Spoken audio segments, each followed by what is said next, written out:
Hello, welcome back. Time to look ahead to the second ODI between India and England after what we saw in the first ODI, where India beat England by 10 wickets. Expect England to bounce back. This is being played at the Lords. Nikhil Narayan's here with me, and we look at what we can expect from today's game. Nikhil, England, very good ODI side. In recent times have done very well. They would see the last loss as an anomaly in a sense and would want to bounce back today. Absolutely. They've been the trendsetters in ODI cricket after the debut in the 2015 World Cup. But they're also going through a transformation, as we have discussed. Correct. Jos Buttler replacing Unmagun as the captain in the limited over formats.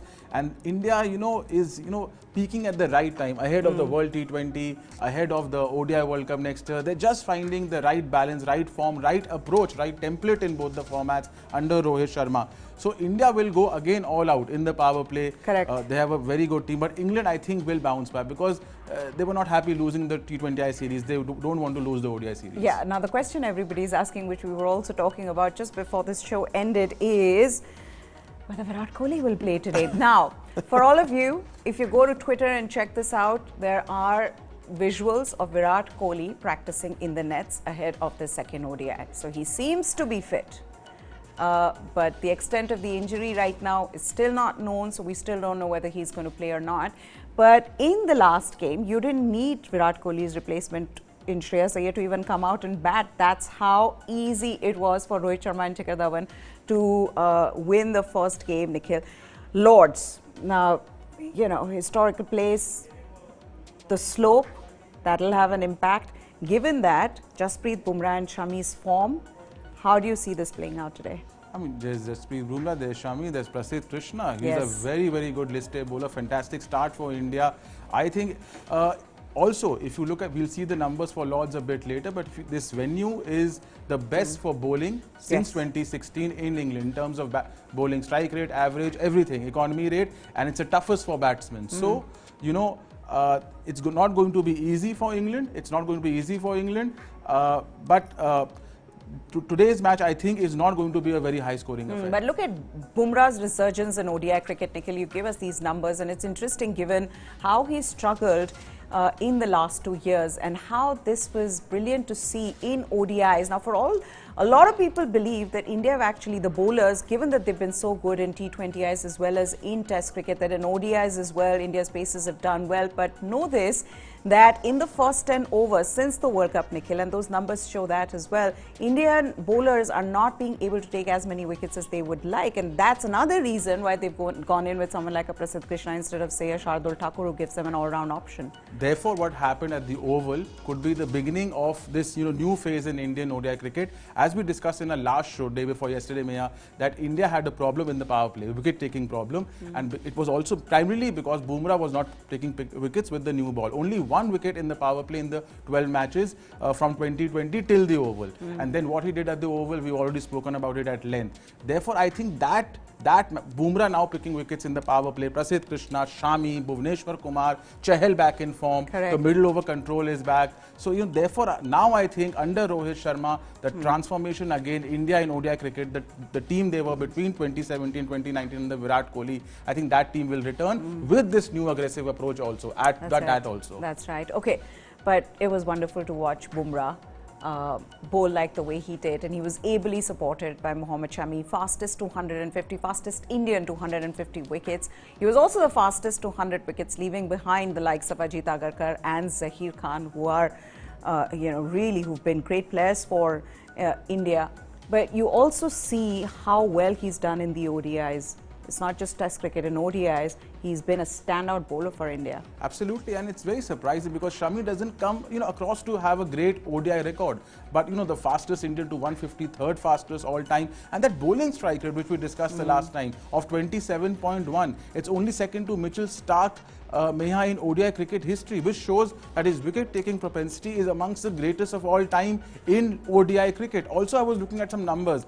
His numbers in Sena countries, his strike rate in Sena is the best in ODI history. That is incredible. It is better than the likes of Bolt, than the likes of, Pat Cummins, you name, Josh Hazelwood. the local bowlers, the local great bowlers, it's better than that. Correct. So Mohammad Shami in Sena, the best strike rate in ODI history. Mohammad Shami also has a great record in World Cup cricket. He has the best strike rate in World Cups also, which means Mohammad Shami is in the scheme of things not for the World T20, because India has decided that they don't want to play him in T20I cricket, but for the World Cup next year, he's a big bowler. Absolutely. Okay, now, for all of you, if you're wondering, Virat Kohli is playing at Lord's, we don't know. We don't know yet, but will he play at Lord's? Take a look at his at how he's done before 2020 and from 2020 onwards, how things have changed for Virat Kohli. We've spoken about it so many times, Nikhil, but it's a big fall. I mean, it'll come. It's a big fall. Yeah, look at that. See the difference there. I mean, it's 20 runs per dismissal. See, I understand. 60, first of all, was unbelievable. He was, therefore we said, till 2019, the end of 2019, Virat Kohli was the greatest ODI batsman ever. I would rank him higher than AB, Richards, Tendulkar. Absolutely. That record was incredible. 4300, 93 to it. But after that, I mean, 39. Average has gone below 40. Now, below 40, in today's day and age, you're good, Correct. but you're not even very good. Forget. So, 20 runs, his average has dropped. Strike rate also, there's a decent dip of 6 per 100 balls. There are no hundreds, as we know.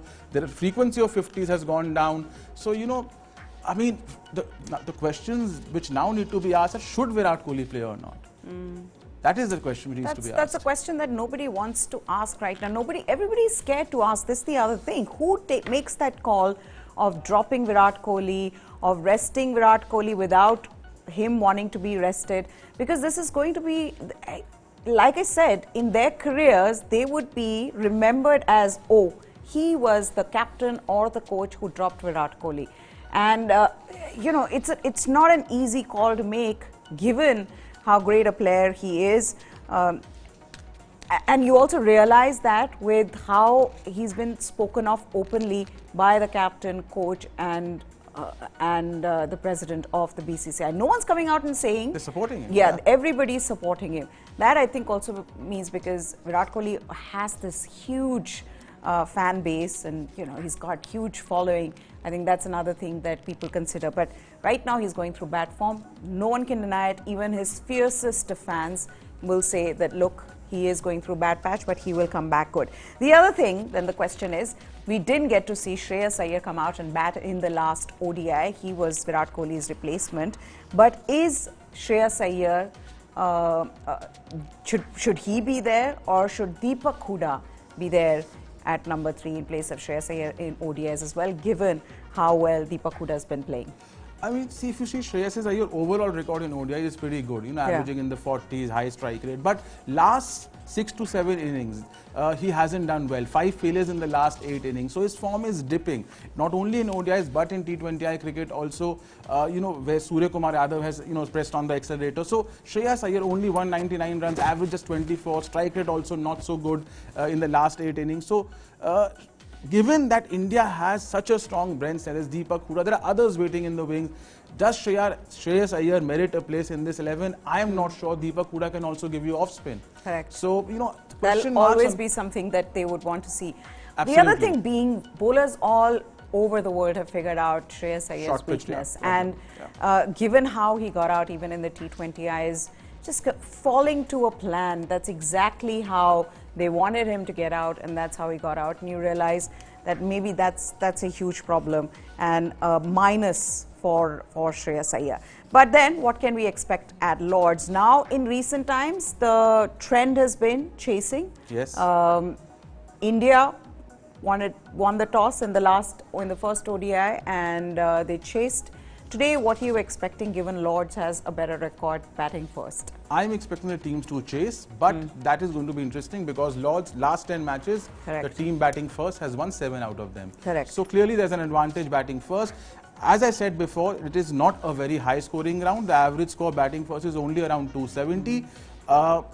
it is the best ground for bowlers in terms of all three parameters: batting average, bowling average, bowling strike rate, and economy rate, and the worst for batsmen amongst all major grounds in England since 2016. So don't expect a 300 plus score. Of course, all these numbers can be defied just because India and England are playing, because and they have the batting lineup. I also think that the white kookaburra ball is swinging much more if there's any moisture. I mean, all of that has to be taken into consideration as well. It wasn't the same at Lords earlier on. This summer, you have seen across grounds in England, white kookaburra swinging and seaming more, which we've seen in the first ODI. It's just how brilliant. I mean, Bumrah and Shami are very good, but those conditions also help them. The reason why England were out for 110. So if there is moisture in the wicket, I think teams would want to put would field first. If there is the same and of course overcast conditions. If there is the same help as the oval, and oval was expected to be a 320 belter, but if there are same helpful conditions as the oval on a pitch already, which has been good for bowlers since 2016, then you can, I mean, there could be 80 all-out score today. So anything is possible. The way Bumrah, Shami. So the only thing good about, I mean, other than the fact that India won by 10 wickets, a massive win, and I think they would see this as one of their most emphatic wins in recent times. I mean, since 2019 World Cup, if there's one format where India haven't done as well, has been ODI. So I think this would be one of their most emphatic, one of their best wins. 10 wickets in England at the Oval against a batting lineup that comprises of Johnny Best to Ben Stokes, Joe Root, Jos Buttler in the form of his life, the same team that scored 498 against Ireland. This is a huge win for India. But the best part about that was also Indian time, it was over before 10 o'clock. And so you just didn't want to stay up late, because that's another thing. Otherwise, this match will go on forever. I mean, I don't think that's the criteria. That's a criteria for me. All right. But I think it's not going to be a belter for sure. Lords hasn't been in the last 6 years. I'm expecting, I mean, even if they bat well, I'm expecting a 250 to 270, type of score. I'm expecting some old school attritional ODI cricket in this match. Although these two teams have defied that, they want to go all out in the power play. England will definitely bowl first, because Ian Morgan, the number of times England chased down 340, 350 plus scores under Ian Morgan in England is incredible. It was the record. I think Jos Buttler would want to follow that template. The other thing is Jos Buttler, given the kind of unbelievable form that he was in the IPL against Ireland as well, just the way he batted. Captaincy hasn't begun well for him. T20I series lost, ODI series on the line. And not scoring too many runs himself. Yes, I mean And Jason Roy, I mean he needs to go.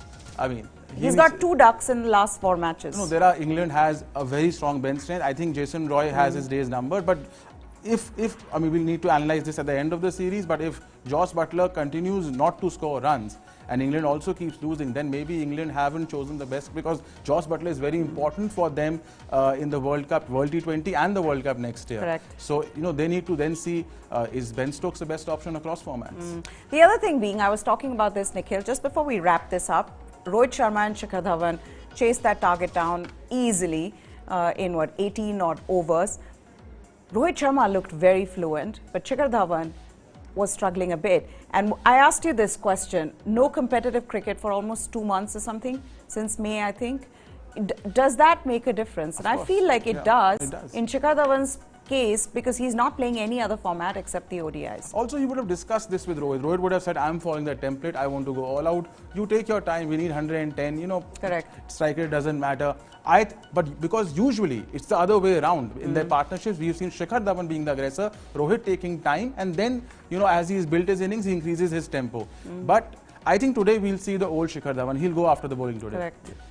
Well, hopefully we get to see that, because now, after having watched T20Is in its latest form, Bazball or not in Test cricket, ODIs, I get the feeling that people are going to attack much more. You'd see teams emulating that same format. So we've already seen 498. I don't know what more can we expect. But that's it then on this special. News 9 Sports is what you need to subscribe to for all the latest from the world of sports. We've got interviews. We follow every sport, and you can get the latest videos there. That's it from Nikhil and me. Goodbye. Thanks for watching.